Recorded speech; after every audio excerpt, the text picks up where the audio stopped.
राजकुमार सिद्धार्थ गौतम का मंत्री को उत्तर। पवित्र परंपरा से समर्थित उचित ही प्रतीत होने वाले इन वचनों को सुनकर मेघ गर्जन सदृश स्वर में राजकुमार सिद्धार्थ गौतम ने उत्तर दिया, आपकी स्नासिक्त भाषा तो आपके योग्य ही है, लेकिन मैं आपको बताऊंगा कि आप कहाँ गलती पर हैं। मैं संसार के विषयों की अवज्ञा नहीं करता। मैं जानता हूँ कि सारा जगत अर्थात संसार इन्हीं विषयों में आसक्त है, लेकिन क्योंकि मैं जानता हूँ कि सारा संसार अनित्य है, इसलिए मेरा मन उनमें रमण नहीं करता। यदि यह स्त्री सौंदर्य स्थायी भी रहे तो भी यह किसी बुद्धिमान आदमी के योग्य नहीं कि उसका मन विषयों में रमण करे।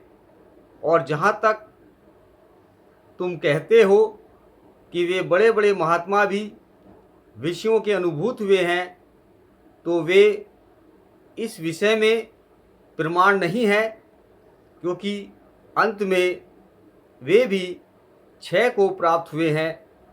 जहाँ क्षय है वह वास्तविक महानता नहीं है। जहाँ विषयाशक्ति है वहाँ वास्तविक महानता नहीं है। जहाँ असंयम है वहाँ वास्तविक महानता नहीं है। और यह जो आपका कहना है कि ऊपरी मन से ही स्त्रियों से स्नेह करना चाहिए, तो चाहे यह दक्षता से भी हो तो भी मुझे यह रुचिकर नहीं है। यदि यह यथार्थ नहीं है तो मुझे स्त्रियों की इच्छा के अनुसार अनुवर्तन भी प्रिय नहीं है।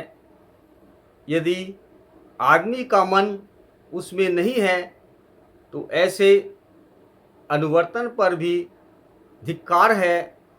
जहाँ राग का अतिशय है, जहाँ मिथ्यात्व में विश्वास है, जहाँ असीम आसक्ति है और जहाँ जहाँ विषयों की सदोषता का यथार्थ दर्शन नहीं, ऐसी वंचना में भी क्या धरा है। और यदि राग के वशीभूत हुए प्राणी परस्पर एक दूसरे को ठगते हैं, तो क्या ऐसे पुरुष भी इस योग्य नहीं हैं कि स्त्रियां उनकी ओर देखें तक नहीं?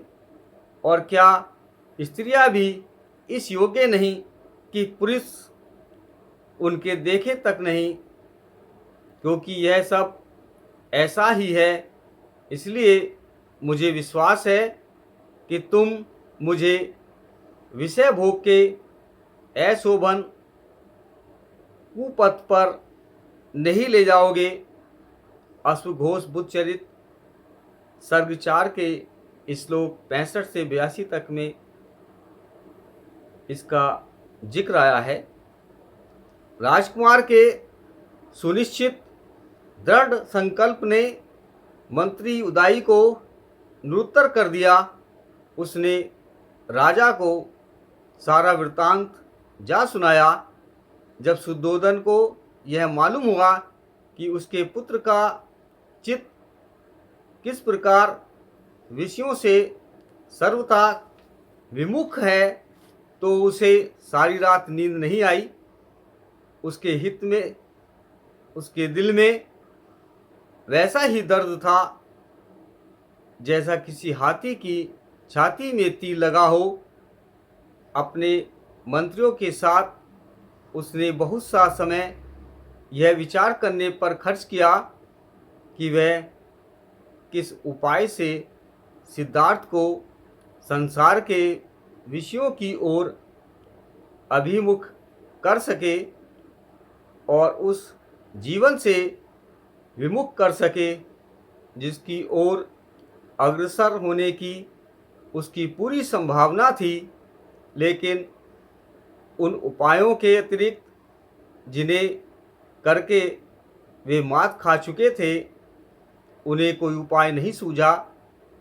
जिनकी पुष्पमालाएं और अलंकार व्यर्थ सिद्ध हो चुके थे, जिनके हाव भाव और आकर्षक कौशल निष्प्रयोजन सिद्ध हो चुके थे, जिनके हृदय में निगूढ़ प्रेम था, उन तरुणियों की सारी मंडली विदा कर दी गई। मेरे चैनल को जिन लोगों ने सब्सक्राइब नहीं किया है, वे लोग मेरे चैनल को लाइक और सब्सक्राइब करना ना भूलें। नमो बुद्धाय।